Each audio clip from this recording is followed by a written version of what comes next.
चुनाव खर्च में प्रत्याशियों को राहत मिलेगी। मास्क और सैनिटाइजर का खर्च प्रत्याशी के खर्च से हट सकता है। फिलहाल चुनाव आयोग इस पर विचार कर रहा है। बीजेपी ने चुनाव आयोग से अपील की थी। कोरोना के चलते इस बार एक अलग खर्च जुड़ा है और वो है मास्क और सैनिटाइजर का, जो प्रत्याशियों के खर्च में ही जोड़ा जा रहा है। इसको लेकर बीजेपी ने अपील की थी चुनाव आयोग से। इस पर चुनाव आयोग अभी विचार कर रहा है। हो सकता है कि ये जो खर्च है ये हट जाए प्रत्याशियों के बाकी खर्चों में से।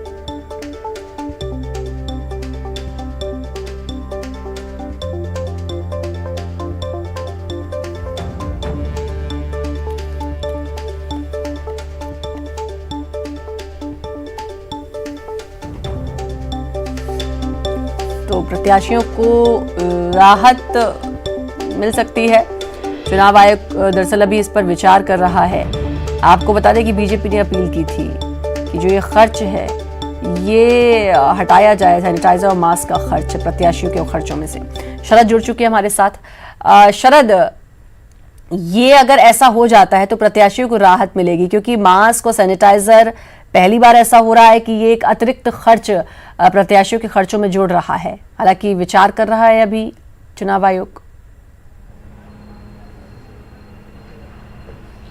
बिल्कुल, देखिए श्रद्धा, इसके पीछे की दरअसल वजह ये है कि कोरोना के दौरान में ये चुनाव हो रहे हैं और चुनाव में चुनाव आयोग की ओर से जो नियम बनाए गए उसमें ये तय किया गया कि अगर किसी प्रत्याशी के समर्थन में कोई सभा होती है तो वहाँ पर जो लोग आएंगे उनको सोशल डिस्टेंसिंग के नियमों का पालन कराना होगा और मास्क और सैनिटाइजर की व्यवस्था करनी होगी।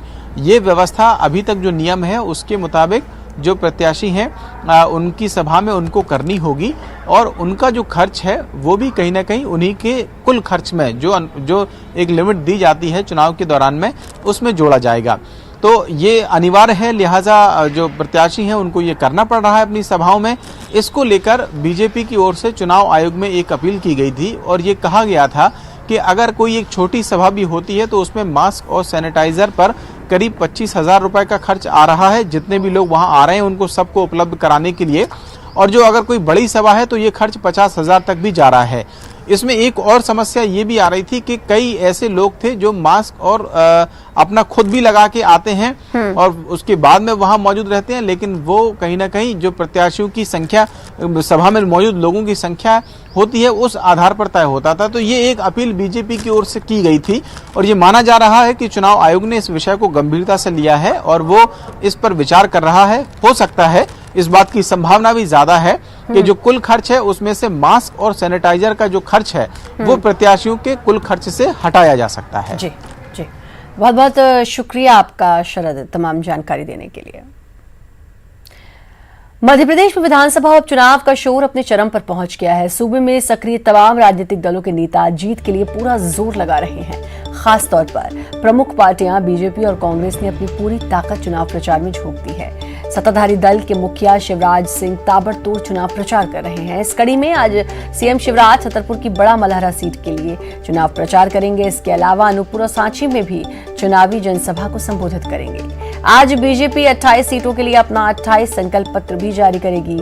उधर बीजेपी सांसद ज्योतिरादित्य सिंधिया भी खूब पसीना बहा रहे हैं। इस कड़ी में सिंधिया आज सुमावली, भांडेर में चुनावी सभाएं करेंगे। उधर पूर्व सीएम कमलनाथ भी धुआंधार चुनाव प्रचार कर रहे हैं, जिसके तहत आज कमलनाथ अशोकनगर की मुंगावली और छतरपुर की बड़ा मलहरा सीट पर कांग्रेस प्रत्याशी के लिए वोट मांगेंगे।